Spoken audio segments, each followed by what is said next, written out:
Moscow, Russia and Saudi Arabia's foreign ministers meet on a Syrian peace initiative but fail to overcome differences on the fate of Syrian President Bashar al-Assad. With a state of emergency in effect in Ferguson, another night of unrest sees at least 200 protesters, some shouting anti-police slogans, clashing with security forces. And I-24 News spends the night patrolling with a local Palestinian unit formed to protect locals from extremist Jewish settlers after a series of violent incidents in the West Bank raised concerns.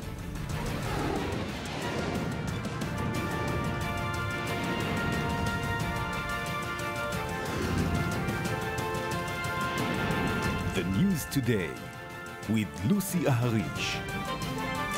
Good evening and welcome to the News Today. A drummed-up effort to reach some kind of resolution in the Syrian war is underway, with some unlikely partners involved. That includes Russia and Saudi Arabia, whose foreign ministers are meeting today in Moscow. Included in the Russian proposal is coordinating Iraq and Syrian armies, Kurdish forces and some Syrian opposition groups. But Moscow and Riyadh still disagree on one critical issue: the fate of Bashar al-Assad. Ayman Siksik reports. An end to the bloody civil war in Syria? Two major Middle Eastern powers are trying to make this happen, but they're also bitter enemies, Saudi Arabia and Iran. According to the Iranian peace plan revealed Monday, Syria will be divided between President Bashar al-Assad and the Syrian rebels. Assad will control the border with Lebanon, the capital Damascus, and the strategic city of Homs. The anti-Assad rebels would keep control of the district of Idlib, and embattled Aleppo would fall under the control of international observers. But why would Assad agree to a formal restriction of his power? The Iranian plan allows for a united front in Syria against the Islamic State, the biggest threat to the Assad regime. By cooperating with the rebels who seek to topple him, Assad is opting for the lesser of two evils, in hopes of eventually defeating them both. So Assad stays in power in Syria. Not if Saudi Arabia can help it. The kingdom is gearing up its own initiative to counter the Iranian plan. In a meeting with Russian Foreign Minister Sergei Lavrov in Moscow on Tuesday, the Saudi Foreign Minister was clear on who's at fault in the Syrian crisis. We have discussed the crisis in Syria. We have underlined the importance of resolving Syrian crisis by political means. We have also underlined that the position of the Kingdom of Saudi Arabia on Syria has not changed. It is based on the provisions of the First Geneva Communique, and that the Syrian President Assad has no place in the future of Syria. The talks follow the two ministers' recent meeting in Doha, which also involved U.S. Secretary of State John Kerry. The ongoing talks between the two countries signal a possible shift in the Russian stand on Syria. We have disagreements. One of those disagreements is the fate of President Assad. Our position is that all questions of the settlement, including reaching an agreement on the transitional period parameters and political reforms, should be decided upon by the Syrians themselves. Though the Kremlin has backed Assad militarily throughout the conflict, its engagement with the Saudi kingdom bucks this trend. Fearing he may be losing his power in Moscow, it's no wonder Assad is already accepting the Iranian initiative. Another twist in the Middle Eastern politics, where the quest for power is often unending, but alliances are only temporary. Yes, alliances definitely only temporary, and to understand how temporary are they, Tom Harb, Chairman of American Middle East Coalition for Democracy, is with me right now. Good evening. Thank you very much for joining me, Tom. Good evening. So how temporary this, let's say, combination between all these, let's say, alliances can stand? I don't think it's going to stand for too long, because I believe that the Saudi proposal, it's a valid one. Dismantling of the Iranian operation, getting the Hezbollah out of Syria, get Bashar al-Assad out of Syria, and he needs to be indicted eventually under the international law. will he accept such a condition and then call for an election, true election under the UN supervision?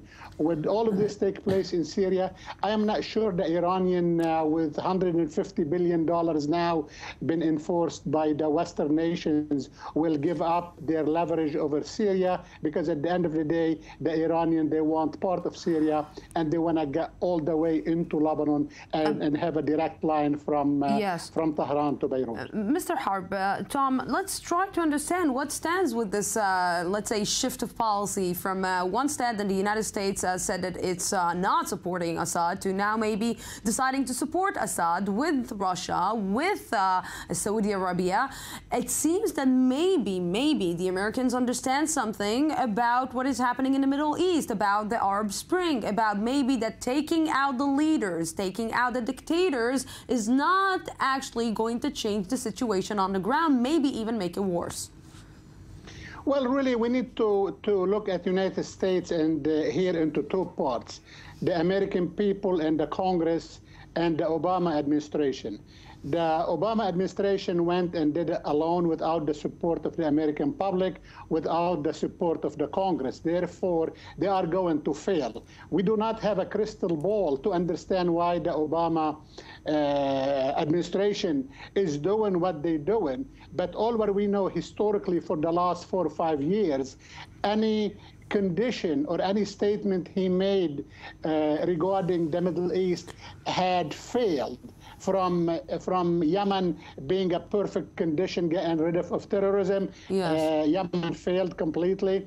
From Syria, the red line back when they used chemical weapons, also he gave him a few months to Bashar al-Assad, he backed away. From Libya, where the entire thing collapsed. So everywhere Obama made a promise, we found out he failed on those promises. And I believe under this promise he's trying to do, or the initiative, getting the Iranians and getting the Russians on board in Syria, is going to fail again. Yes, Tom Harb, thank you very, very much for this.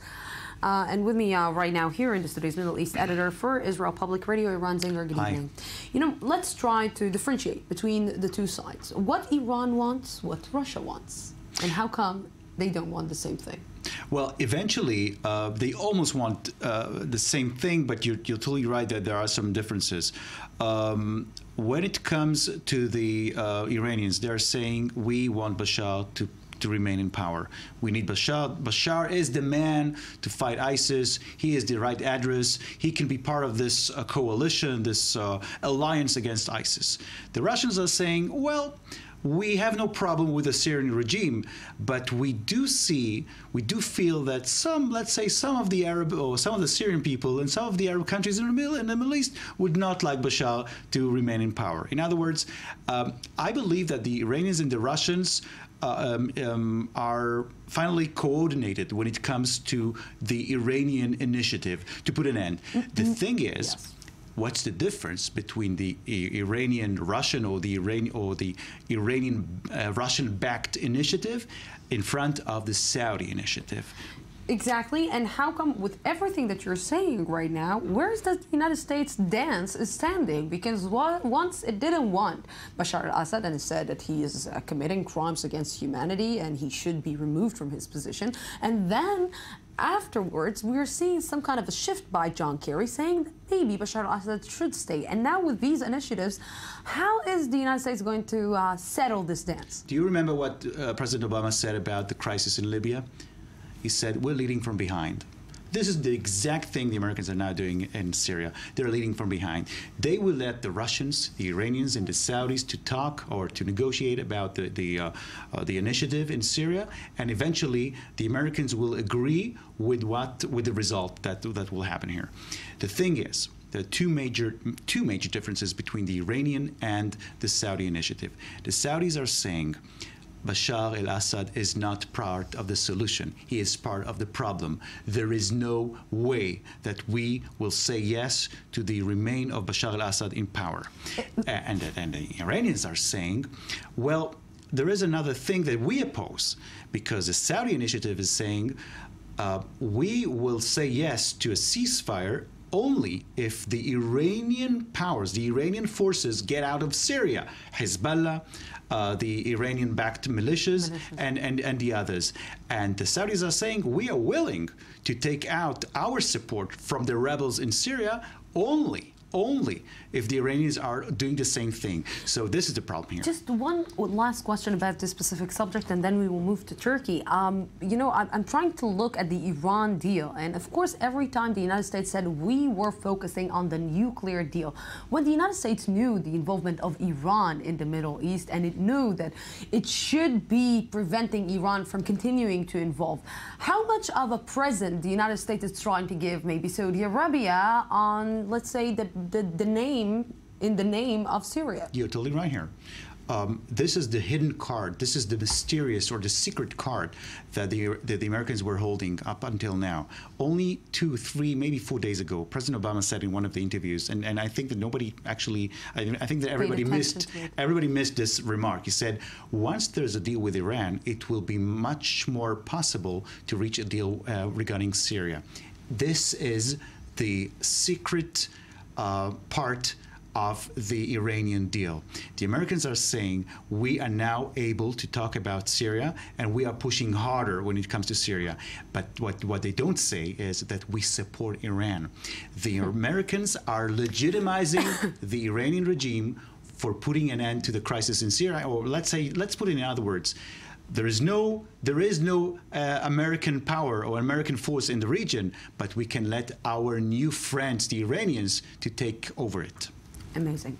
Stay with me because we're moving to Turkey. President Tayyip Erdogan vowed today that Turkey would press on with its campaign against the PKK, quote, until not one terrorist remains. Turkish warplanes continued to strike Kurdish militant targets today, with 17 targets yesterday and today in the southeastern province of Hakkari. Turkey began what it's calling a synchronized war on terror last month on both the PKK and the Islamic State terror group in northern Syria. The PKK also today claimed responsibility for a deadly attack on an Istanbul police station yesterday. And with me right now from Turkey, Laura Wells. Good evening. Thank you very much for joining me again. Good to see you. Good evening. Thank you for having me. So, Laura, the PKK taking responsibility for this is bringing on their heads the bigger war that maybe Erdogan wanted to get. Well, another smaller leftist group, which is also deemed terrorist, which formerly attacked a magazine office called the People's Defense Unit, or HPG, they also claimed the attack on that police station in Istanbul yesterday. Their Twitter account has since been taken down, and there's very little information about them. So there are some conflicting reports. We don't know, but many of these groups in Turkey, they usually like to take credit for these acts because it makes them seem more powerful and more terroristic than sometimes they actually are. President Erdogan will continue this. There is no doubt. And I think it's playing into his ambitions to get a greater amount of votes for his AK party. He is the president. He actually has resigned from the party because he's supposed to be apolitical. But as he campaigned for the party during the elections, which were held on June 7th, I think it's clear that he is a bit partisan. So how does it change the image of the Kurds inside the Turkish society?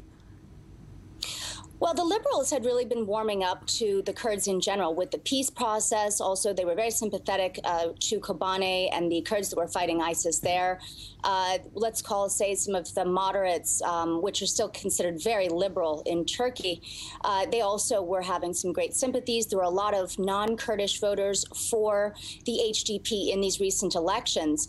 That being said, people that are more nationalistic or religiously conservative, they had never come around. They never had sympathy for PKK. But because the AK party was the first one to try the peace process, then there was a lot of people that were AK party voters. They did support the peace process because it was the party's initiative. Laura Wells, thank you very much for this. And still in Turkey, Turkey is expanding the buffer zone in the border with Syria with the fight or the planning with the fight against IS. With the help of the Americans. With the help of the Americans. Yes, this is a very interesting development, what we're seeing right now. The Turks are now talking about this new buffer zone. For the first time since the beginning of this war, this bloody war in Syria, we see a very active action made by the Turks. They're saying we are now declaring this new Turkish military non-fly zone, buffer zone, almost 50 kilometers long. This is what it's saying right now. And they're saying, or in order to convince the people of Turkey that this is a good deal, they would say this is a very important military actions against PKK and against the traitors, as they call them. At the same time, the Americans are getting into this very small, let's say, entrance. Window of opportunity. Exactly. Saying we are now going to use this buffer zone, and we don't care if you call it a buffer zone against the Kurds or against the others. We are now getting into it because you see more and more American jet planes getting to Incirlik military base. What we're seeing here is, for the first time, as I said, a military action which is being supported by the Americans, and for the first time, maybe, we're seeing the beginning of withdrawal of hundreds of Hezbollah militants going back to Lebanon. This is the new development. It's going to be extremely interesting. Yes, Iran Zinger, thank you very, very much for this. And we're coming back to Israel. Israel and the West Bank have seen weeks of tension in the West Bank and building concern over extremist Jewish settlers. I-24 News correspondent Mohammed Al-Qasim spent the night patrolling with a Palestinian unit in the West Bank and ran into some of that high tension. Here's the report.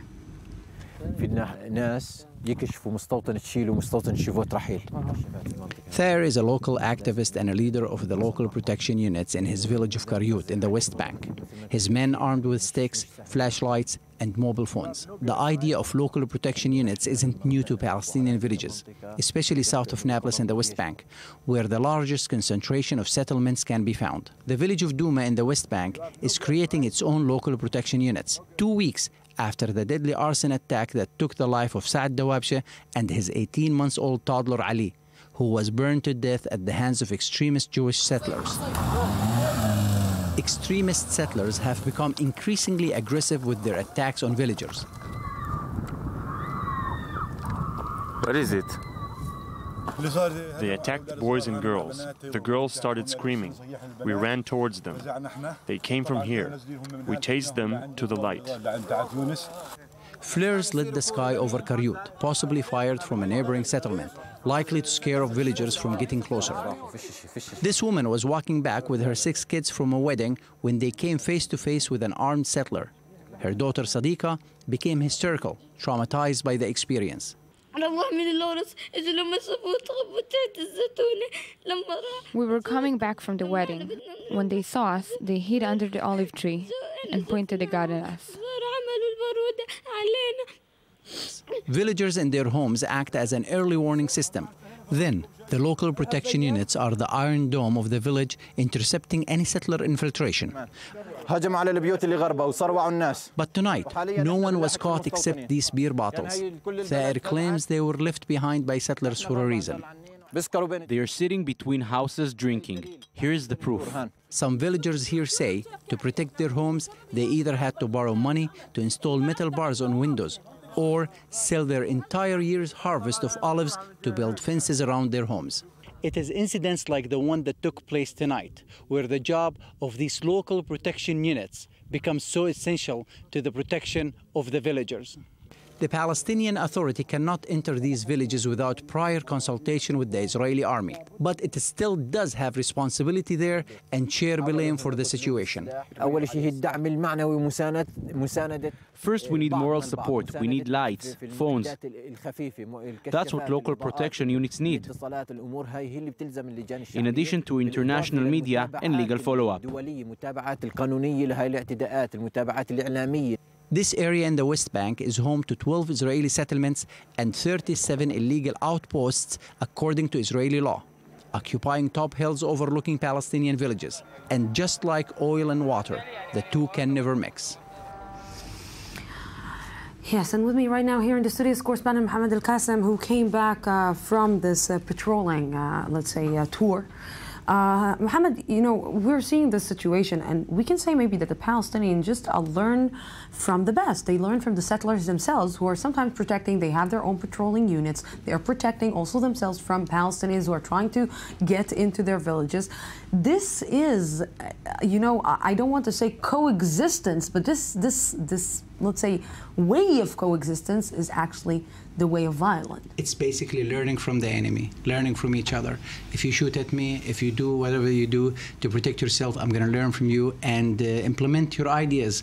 The Palestinians now are creating throughout the throughout the West Bank, mainly in the central part of the West Bank, the Nablus area, where more and more settlements are there.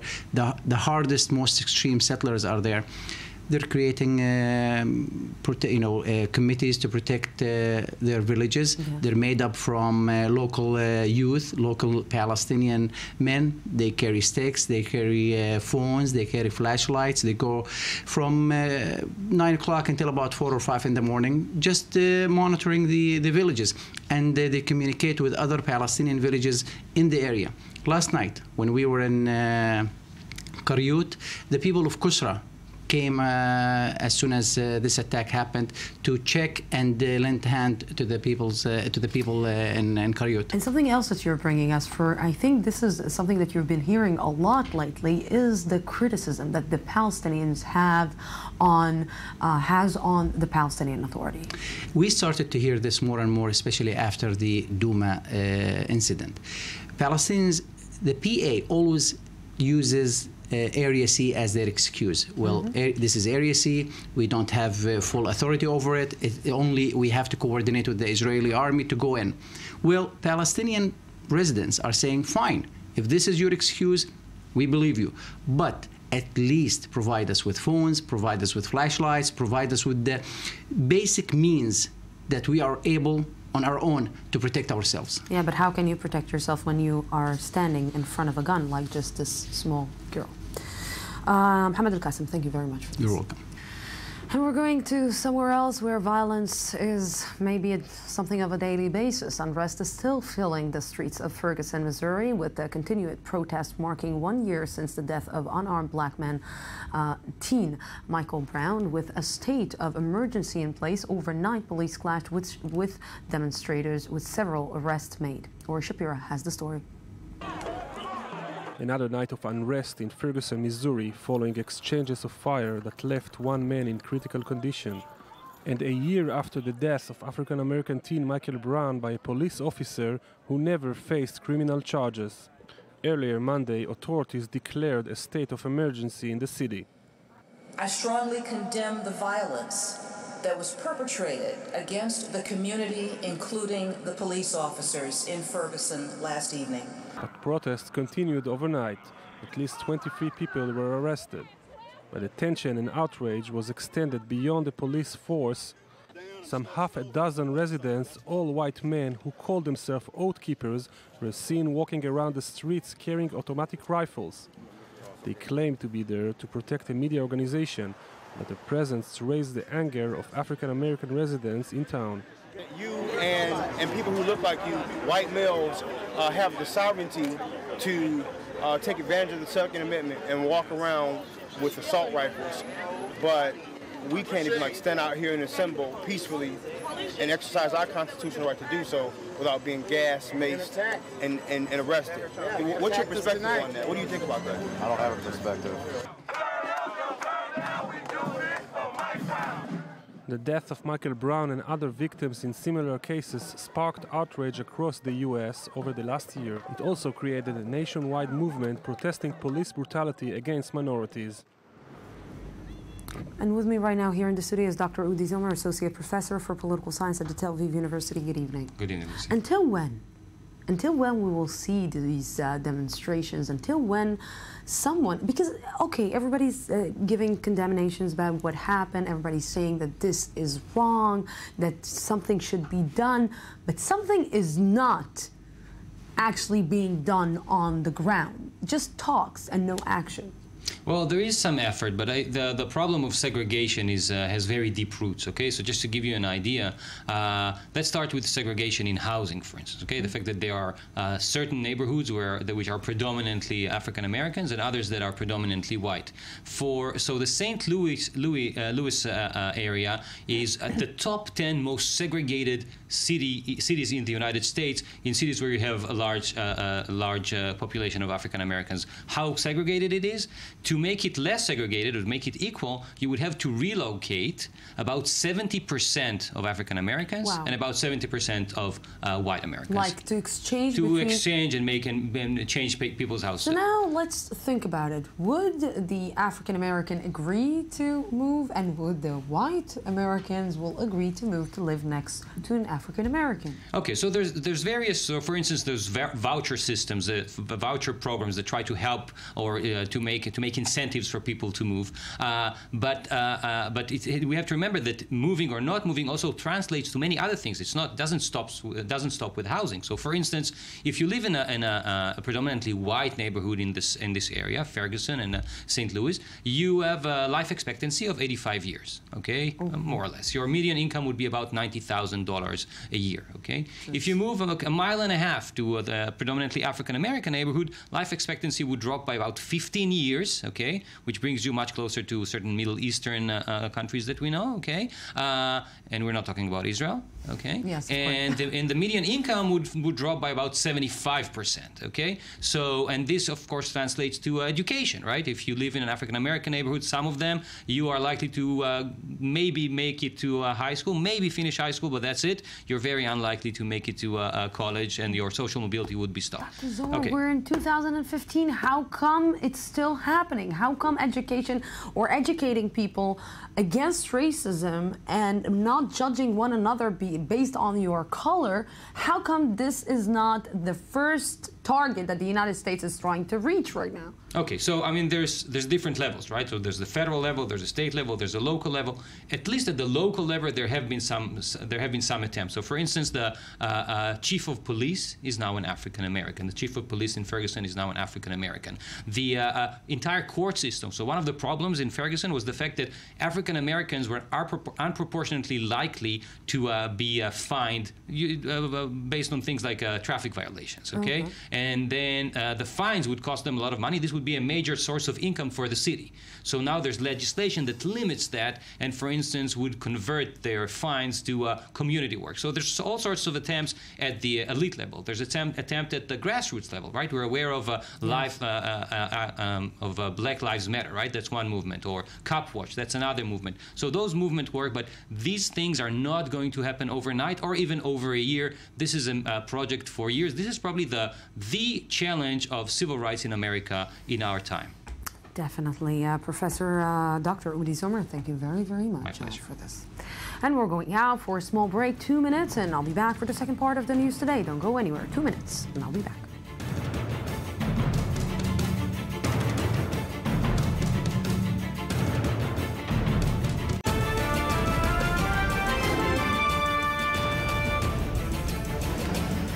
In Moscow, Russia and Saudi Arabia's foreign ministers meet on a Syrian peace initiative but fail to overcome differences on the fate of Syrian President Bashar al-Assad.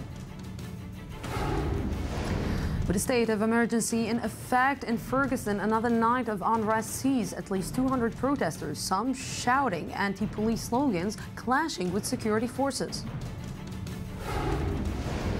And a surprise restructuring for Google with a new parent company dubbed Alphabet created and a new CEO for the search giant.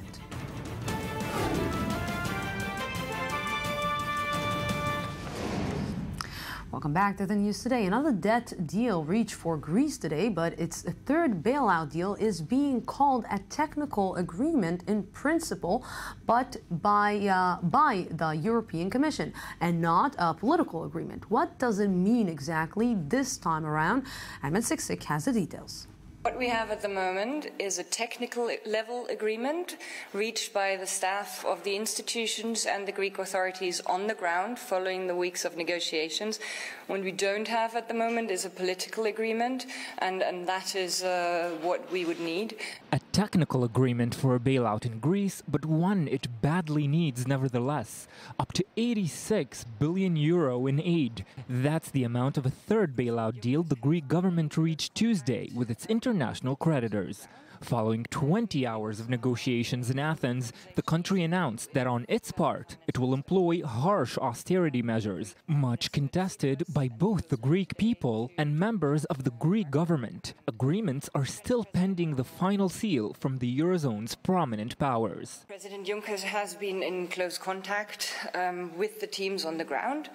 He also had a phone conversation yesterday with German Finance Minister Schäuble, Greek Prime Minister Tsipras, and he will speak today to German Chancellor Merkel and French President Hollande. In an unprecedented statement, Greece acknowledged during the negotiations that the economy has been damaged to the point where a recession is very likely. On Sunday, Greek statistics agencies showed that unemployment in the country reached 25%, remaining at record highs. The clock is still ticking for Greece, as its new deadline for debt payment to the European Central Bank is August 20th.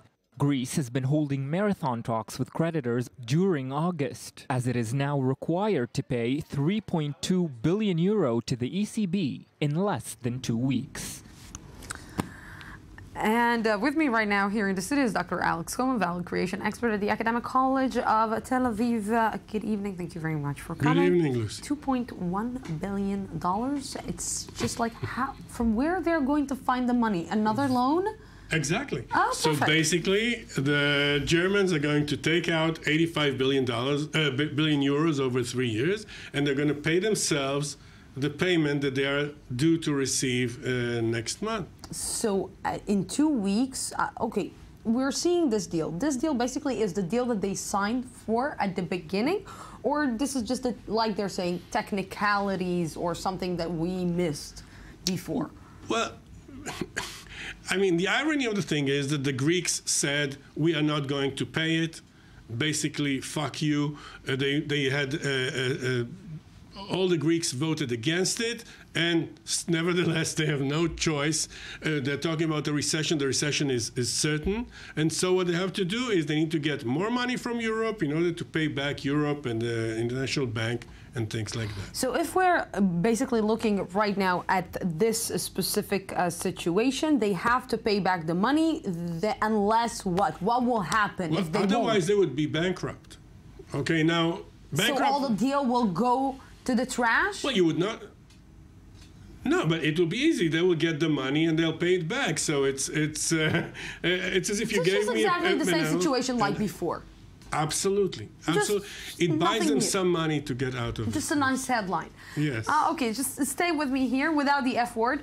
Google announced a reshuffling with a new parent company, Alphabet, along with the new name. Some of Google's businesses are splitting off to become their own separate companies under the same umbrella. The move appeared to be an attempt to let the company focus on its more creative and ambitious projects. Kabita Tchaikovsky explains. Google will now be a subsidiary of Alphabet, a holding company like Berkshire Hathaway. Google co-founders Larry Page will be CEO and Sergey Brin will be president. Google said that Alphabet was a reference to the many different parts of their company, right?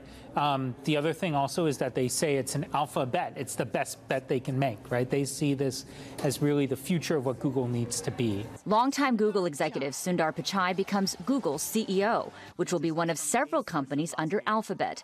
Google will continue to focus on internet searches, mapping, and YouTube. As to who will lead the other companies, such as Google X, Nest, Google Car, and Google Ventures, that has yet to be announced. Tech analysts say while the news came as a surprise at first, it ultimately makes sense. A lot of people would argue that Google has gotten too big and too disparate, and by dividing it into separate companies with the old Google being there as the biggest one, makes it a little more entrepreneurial and a little less bureaucratic at least potentially. So far, so good. The company's stock was up about 5% in after-hours trading. Lillian Kim, ABC 7 News. And still with me is Dr. Alex Cohen. Well, this is big. Okay, this is even the choosing the CEO is big. It's some kind of a statement. But first of all, I'm very happy about that, because the thing that I was very optimistic in the year 2000, because that's the thing that I expected to see, social mobility. You see this guy, Sundar, the guy who's going to be the CEO of Google. He's a guy who basically describes how he was traveling. He took a bus 2.5 hours to find out if his mother was sick. He didn't have any phone. He had only $60 when he came to the United States. Exactly. So it's rags to riches. And the beauty, somebody coming from India, the same thing is with the Microsoft CEO. And actually, the first story that I ever heard was a mathematician, just a poor Indian guy who was a brilliant mathematician, was brought to England and died because of the weather. So, but it's so beautiful. When you see these people, you have a brilliant guy in India. Is it also connected, like, to this is only a strategic move, for the prestige, or also for the business? Because we're seeing that the stock market just went up and their stocks went up. So is it like good for the business also? Yeah, I think it's primarily good for the business. I think that they're very. I mean, even the name they called it Alphabet, and they said that alpha is the measure of how good a manager you are.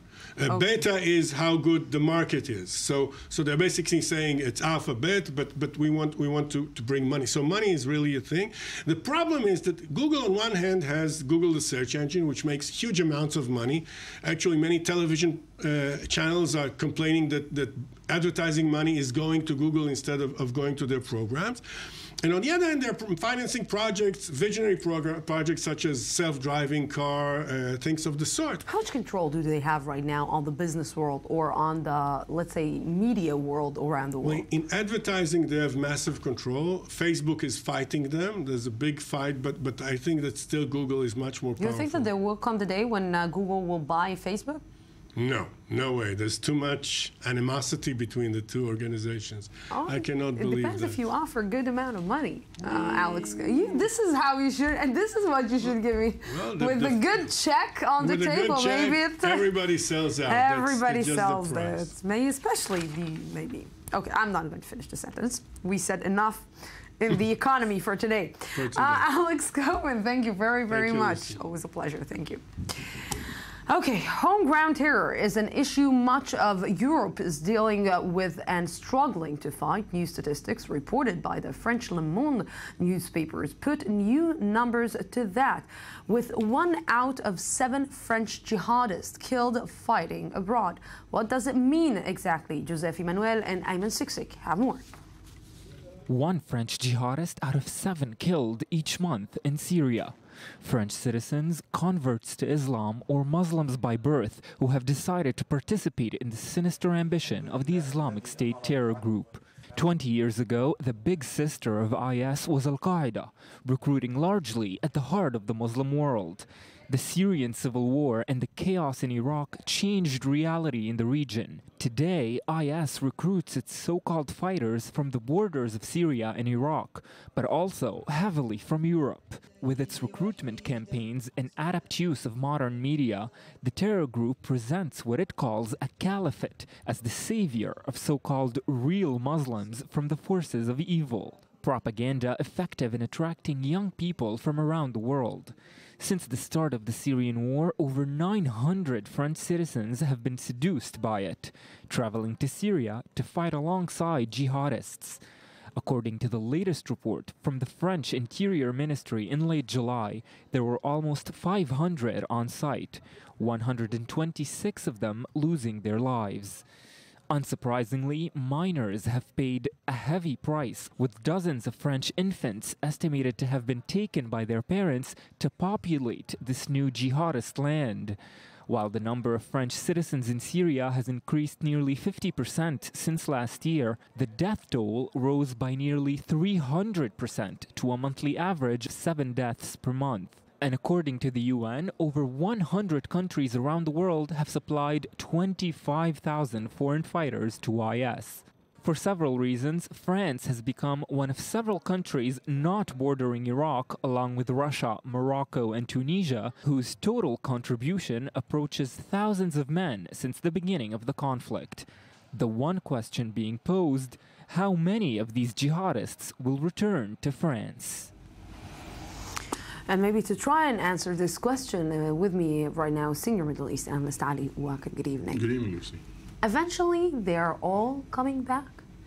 I'm not sure if they're all coming back because we know that some of them are got killed and they will not. They won't be able to come back. I think that the story of the French contributors, the French fighters inside the Islamic State, is very interesting. They are becoming more important than the Chechen, than the Arab and other foreigners that are fighting within inside the Islamic State, and this show the way that they are achieving within the organization. It is true that in the last weeks and months, the other faces of the Islamic State is being revealed to the fighters.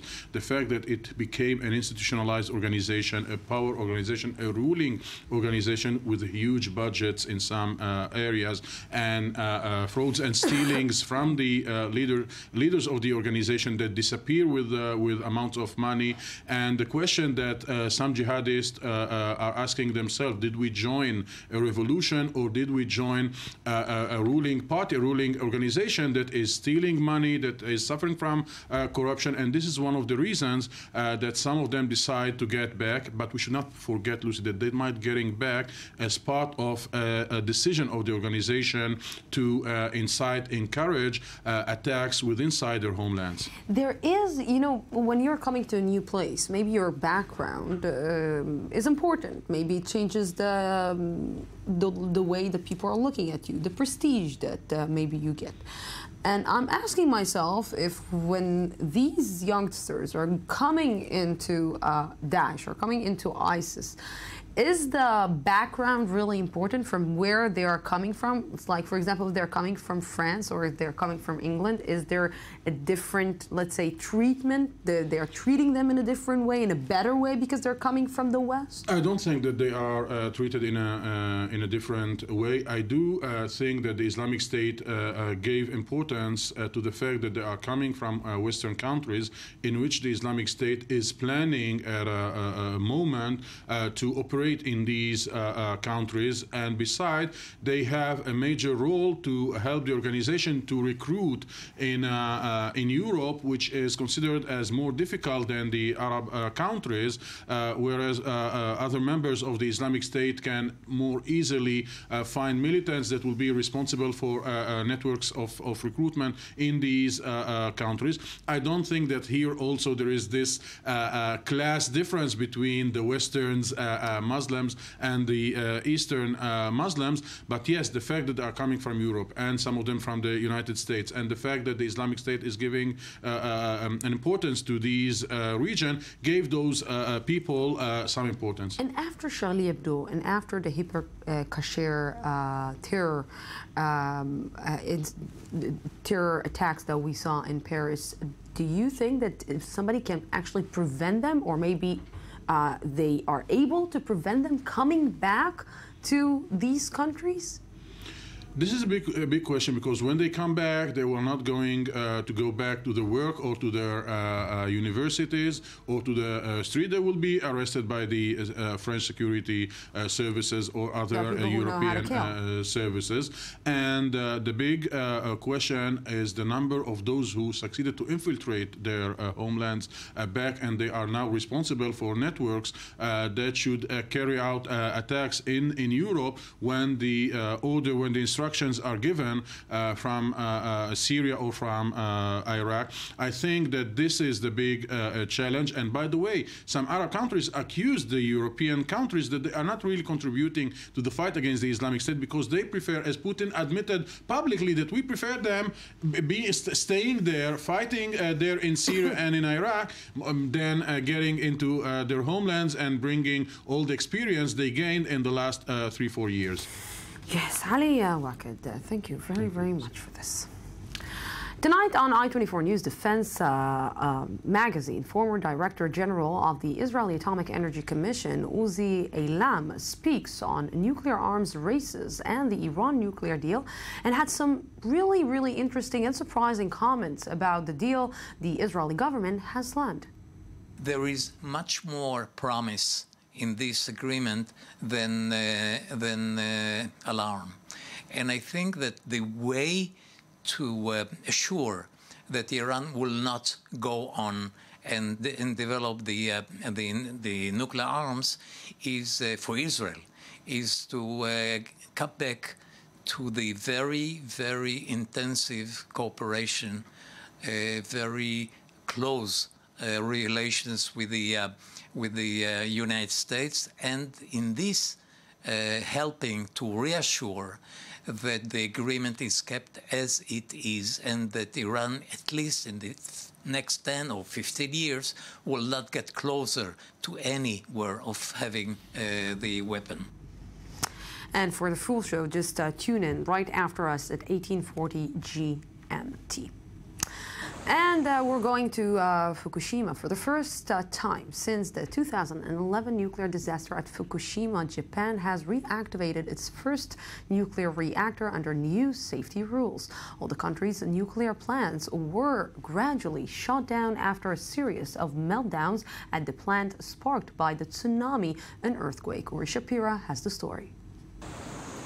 4.5 years after an earthquake-sparked tsunami caused a nuclear meltdown in the Fukushima plant, Japan restarted a nuclear reactor for the first time Tuesday. But along with the celebrations, many concerns erupted. The restart of Kyushu electric power ends a nearly 2-year period when all the nation's reactors were offline. But despite the severe new safety test, hundreds of people gathered outside the plant to protest the event. Firstly, these new standards that the Abe government has got the nuclear agency to agree upon have just slightly raised the bar with regards to earthquakes and tsunamis, but in fact, they are full of holes. The 2011 disaster is considered the worst nuclear accident since Chernobyl, Ukraine, in 1986. The meltdown caused the release of radioactive materials, and 160,000 residents had to leave their homes. Prior to the crisis, 30% of Japan's electrical power was produced by nuclear reactors. But night after the tsunami, Japan had immediately to shut down all its 43 reactors and spent $29.4 billion annually on more fossil fuel to make up the shortfall. Many local residents are concerned about another tragedy happening, but Japanese officials are not backing off from their decision. We already have had a clear decision on restarts, and it is thus based on this decision that today's Sendai plant has started operations again. Only last week, Japanese Prime Minister Shinzo Abe marked 70 years since the atomic bombing of Hiroshima and said his country intends to renew its efforts to bring about a world without nuclear weapons. Though the Fukushima reactor was built for peaceful use, nuclear energy continues to be a major concern for many Japanese. In a surprise move, China's central bank devalued its tightly controlled currency by 1.9% on Monday. Here with me in the studio is the host of I-24 News Economy magazine, Natalie Ehrlich, who's he will try to explain to us exactly what does it mean. Natalie, good evening. Thank you very much for coming. So what prompted China to take such action?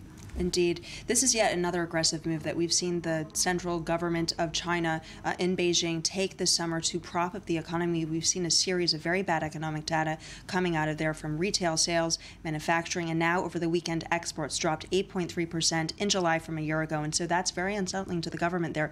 They took this action to cut the value of their currency in order to help stimulate this growth, to prop up their economy and to encourage exports in areas like Europe, where this yuan appreciation that we've seen has really hurt their sales to Europe. Are they planning any, let's say, health let's say, healthcare business plan to try to get out of this situation? Indeed, you could see it as a healthcare. These are basically ways. It's almost like a crutch you give an economy so that it can survive through this difficult period. What we're seeing, though, because of all the weaker consumer side, we're seeing weaker exports. It's a tough time for them, essentially. And look, the world is going to be watching them very closely as the world's second largest economy.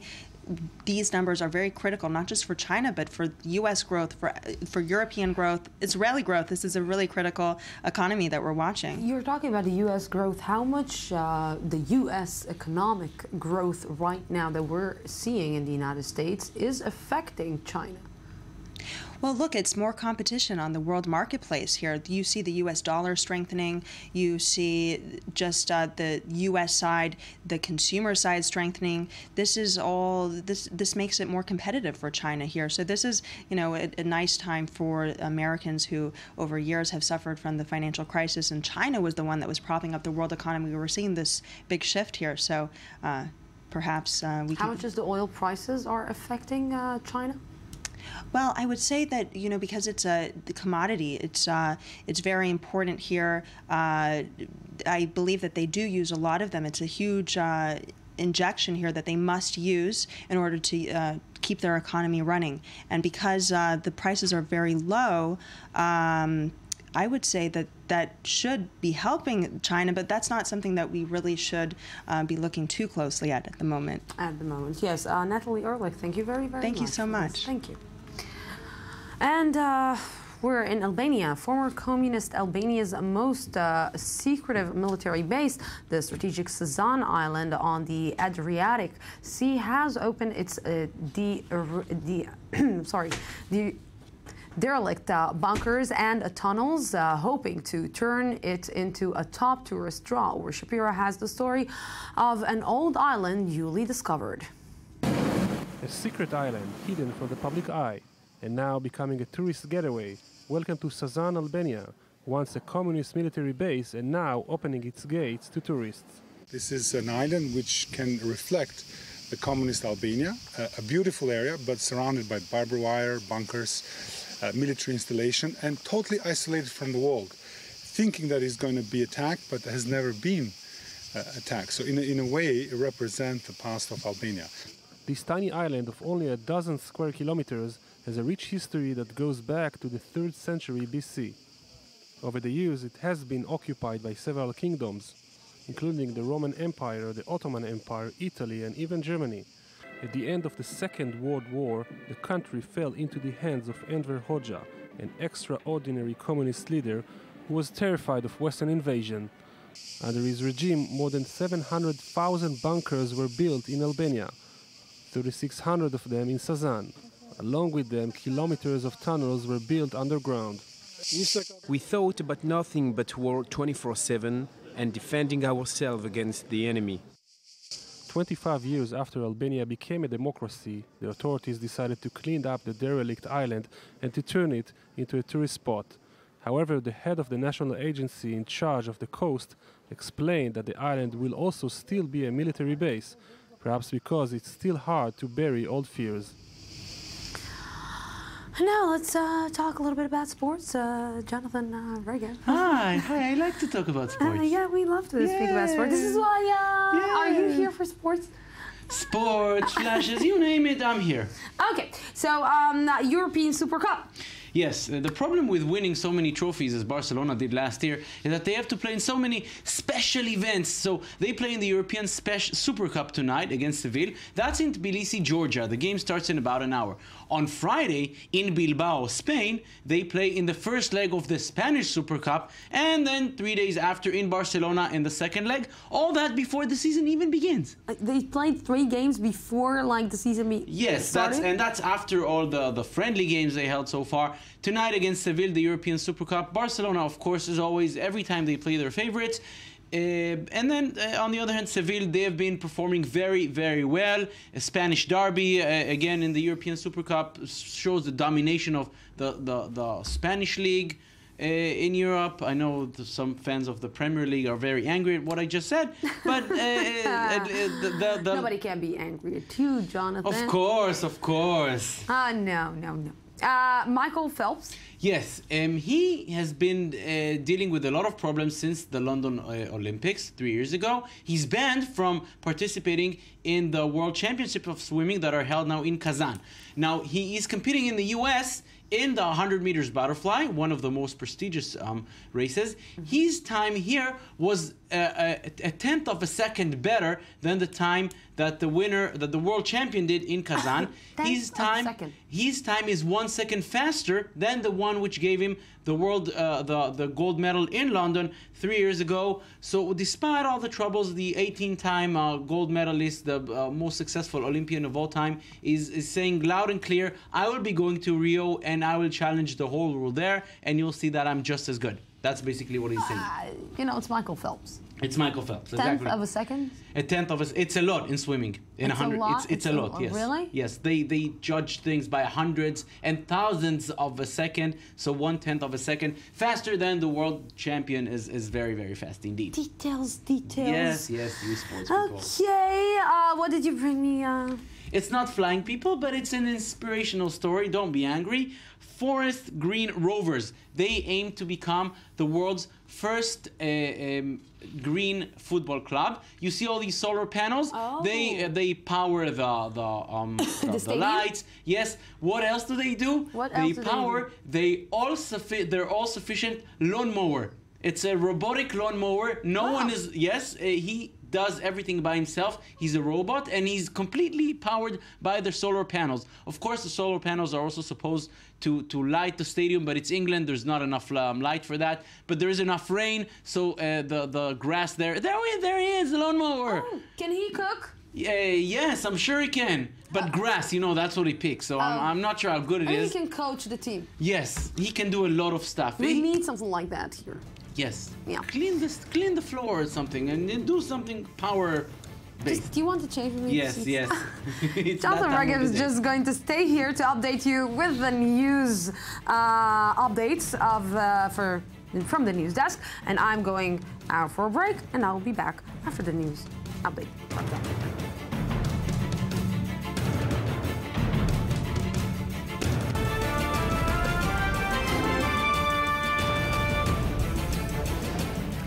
Welcome back to the news today. With Ferguson still dominating the headline, today we're bringing you a new book talking about exactly the issues that America is dealing with right now. And to talk about it with me right now here is Ayman Siksa. Good evening. Good evening, Lucy. The book title is Between the World and Me.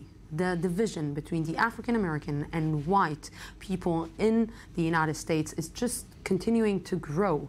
And this book talks maybe about the reasons, about why it's still a dominating issue in the United States. That's right, Lucy, and it's not an optimistic book. It's saying it's one of those books that is not here to defeat racism or to show you that racism can be overcome. It's about surviving. It's about how black people can survive despite the reality in the United States right now. So Ta-Nehisi Coates, who's an American journalist and writer for many, many years now, this is his first novel, and it's written as a letter to his child, on an instruction manual, really, on how to survive in America today. How do you survive in America today as an African American when you start from a totally low point? Well, you start at a low point, and you have to realize that this is the reality in America and that it probably will not change during your lifetime. What Ta-Nehisi Coates is tackling here is mainly the physical violence. He's saying that the devaluation of African American bodies in American culture dates back to slavery. He sees it all the way back to slavery, and we know the recent killings by white police officers of African Americans are rising. They're on the rise all the time, and he says that this is one point that America cannot deal with. It is not finding a way to overcome this, despite the fact that there's a black chief of police in the United States right now. incidents of violence against African Americans are still continuing. Of course, they're still continuing, and you know, people will say that maybe people were naive to think if there is a chief black police officer, if there is an African American president, that the problems will vanish and now everything is okay. But everything is not okay, and it seems that this book, not only that it's not optimistic, but it's also not giving any solution, just how to survive. Well, as a novel, it's not really trying to suggest a solution. It's really a way of looking at African Americans in the United States right now in a different light, of being able to somehow understand the fear. This is a major factor and a major motive in this novel, the fear of being an African American in America today. So what he's trying to mainly emphasize here is that physical safety is the major concern for young African American, especially males today in the United States, and we know that they're more prone to be arrested for traffic violations, for possession of even the most frequent drugs. Every little violation they're more prone to be arrested for, and violence ensues right away. Yes, definitely. How can you live, actually? How can you survive when you know that if you will do a traffic violation, you might end up dead? This is maybe an unreal reality. I'm a Siksik. Thank you very much Thank for you, this. Lucy. Last April, the Ivory Coast banned whitening creams because of the negative health effects associated with them, from white spots and acne to cancer. But many Ivorian women are using creams with dangerous chemicals for depigmentation, despite government efforts to stop the practice. Changing skin tone, no matter what the cost.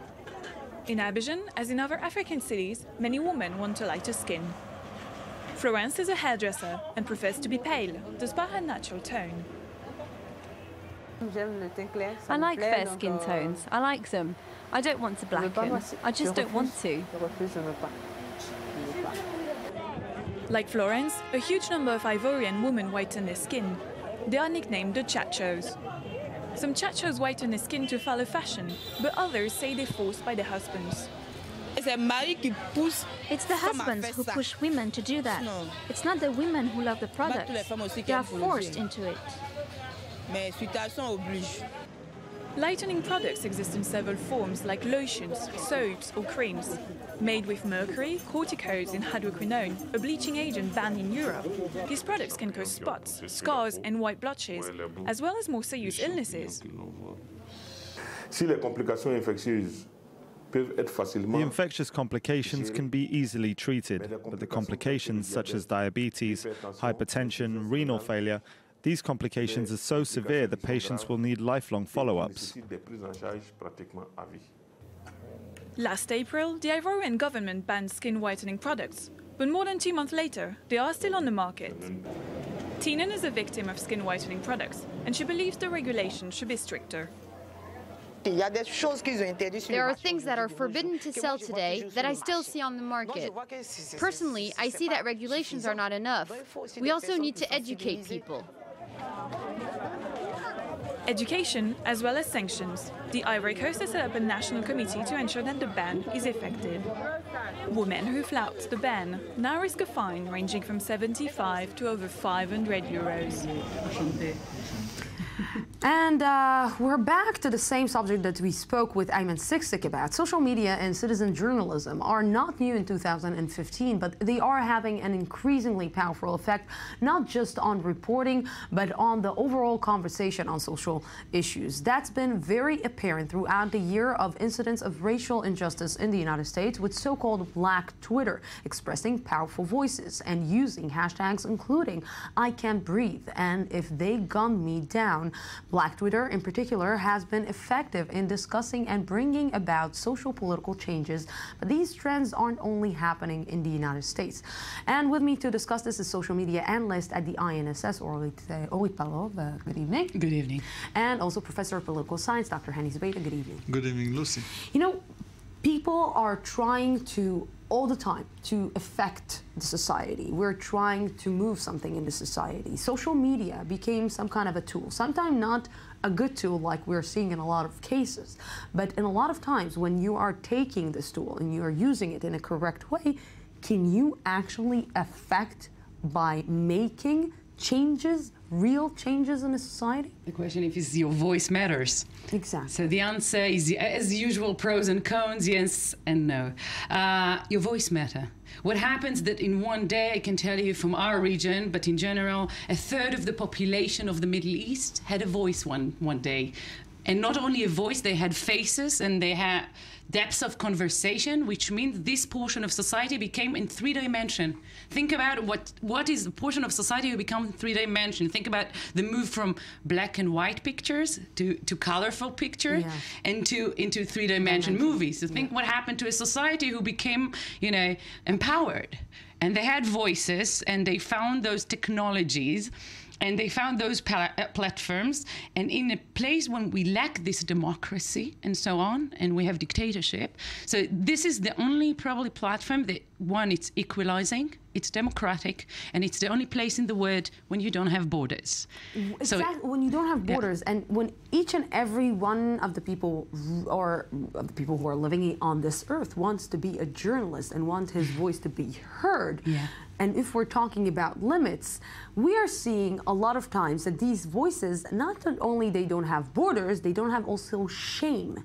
Toxic. But there's no censorship. There's no censorship. Well, it's the But at least in journalism, we still have censorship. We still have a shame. We still have a border that we're not passing. You're talking about the language, whether it's rough or whether the language is mild, or whether we're talking about the notion of what comes out in actuality. Now, there's a change.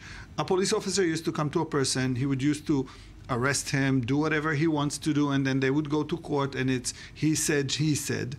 Nowadays, it doesn't really exist. He speaks and there's a camera in front of him. GoPros, cameras, phones, other people taking videos of what happens or what transpires. And then the police officer says, well, I didn't do anything. And all of a sudden, they see somebody just standing there and he's shooting him. The story has changed now. The other problem was the outlets, and that's a major issue in communication, framing. How do you frame the event? Usually the event was framed black bad, black is doing problems, and the white officer is coming to salvage the day. All of a sudden we see the black people are not doing wrong things, and all of a sudden we see only like police reported from Ferguson. We're talking about Ferguson. 2 police cars were overturned, 5 police officers were hurt.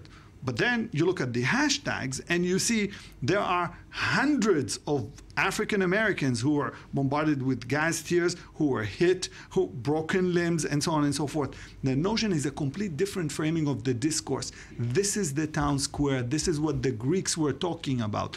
Everybody has a voice. You can either read it or not, but the voices are out there. But when everybody has a voice, everybody has his own perspective on things. Exactly. And you cannot actually get to, let's say, judge or bring to trial the situation because everybody thinks that he is right. I can tell you that it's somebody, in social media, they're calling it an octopus with many arms and no brain. That's what happened. It is probably the cone side of social media that, nobody, one, it's lacking responsibility. I mean, you have a voice, but you're lacking the responsibility regarding, there's a lot of, fallacies on social media. It's very toxic. It's a bunch of individuals that sometimes find a mutual goal, very general, but you know that God always lays on the small details, and oh boy, when you get to the small details, it's all, it's only... I just want to see, do we have this? Do we have the hashtag of the Black Twitter? Do we have this? Can we show it? The hashtag is the narrative, by the way. Wars end, narrative stays, and we can see how they draw the narratives. The Black Twitter, let's see it. Well, in the video, you see one cop, but it's another police cruiser that just pulled up. But that cop right there that's walking away, that's the actual cop that shot Mike. But he comes back over there in a minute. I started recording on my balcony. That's the first video that I have, which is before the yellow tape was put up. This is maybe the big issue. Maybe this is changing something. Maybe to use the social media, because you're talking about how social media can be toxic, how social media can be cruel, and how social media can judge. It killed the monopoly of information. It killed leadership, because once you're, let's say you're a leader, today you need to be accepted by black, by white, by Republicans, by Democrats. There's no such creature. But this is a different stage. This is a stage when you are saying, basically... I disagree. You disagree? Of course I disagree. I honorably disagree. I think that what happened throughout the years, we got used to the fact that there are outlets, media outlets. These media outlets became closer and closer to the institutions, government, police, law, courts, and so on. What you hear from them is extremely framed in the state of mind of the institution, of the state. What we see today, this pour of outlet of information. Now we can talk about perspectives, but regardless, most of the usage is video and photographs. Now you have these short 147 characters of a say, but the statement, pictures speak louder than words. And you have these pictures, and then people start thinking, why do I read in the newspaper a completely different story? How come a police officer who killed, I don't want to say murdered, a youngster is walking out scot-free? But don't you lose at a point your credibility? And I want to compare it to, for example, B'Tselem. You remember the period of B'Tselem, the human rights organization that put out some videos from the perspective of the Palestinians. At the first time, it made a lot of, it made a lot of noise. Everybody said, wow, this is what is happening on the Palestinian side. On the second time, third time, fourth, at the 10th time, nobody reported on it. When we're getting today emails from B'Tselem, we're saying, it's another B'Tselem report. We don't want to deal with it because probably it's propaganda. So don't you lose the effect at one point? We're talking about an institution again. No, but I'll tell you one thing. I'll give the pro, because it seems like I'm absolutely trying to give the negative side of social media. I can tell you the fantastic side is that a girl like me who sits in Tel Aviv in 140 character can listen to people in Cairo, in Baghdad, in Ferguson. How that, me sitting in Tel Aviv could know something that happened in Ferguson in the past. And now it's unlike the broadcast network. This is two-way conversations. That on one side somebody sits in Tel Aviv, and on the other side you can have 683 million people who's communicating with you, which is fantastic. So what is the value of a reporter, for example, who is sitting in Ferguson, when I can actually sit in the Jaffa Port and talk about Ferguson and actually understand what is happening in Ferguson? I don't need a reporter there. I just need the images. You do need the reporter. Why? That's his profession. And here's the thing. I don't know if you remember, there was this guy who wrote for the New York Times, and he wrote stories about different locations in the United States, and then they found out he was lying. He never been there. Now the thing, a reporter today is not like a reporter 10, 20 years ago, because today he knows there's a huge public eye on him, and he must see the entire story. Now, B'Tselem was a great remark that you made, but let me say that again. NGO with an agenda is as bad as a police spokesperson. When you are a person and you walk down the street, each and every one of us in this room, and he will see a travesty made by a police officer, he will stand with his camera and 20 other people will stand there, and then the hashtag comes up. Somebody hit, You have more sources, you can cross information easier. Unfortunately, I don't have more time with you, but thank you so much for this really, really interesting conversation. That's it for tonight. Tomorrow we'll be here again at the same time, same place from the Jaffa Port, Israel. Have peace. Have a great night.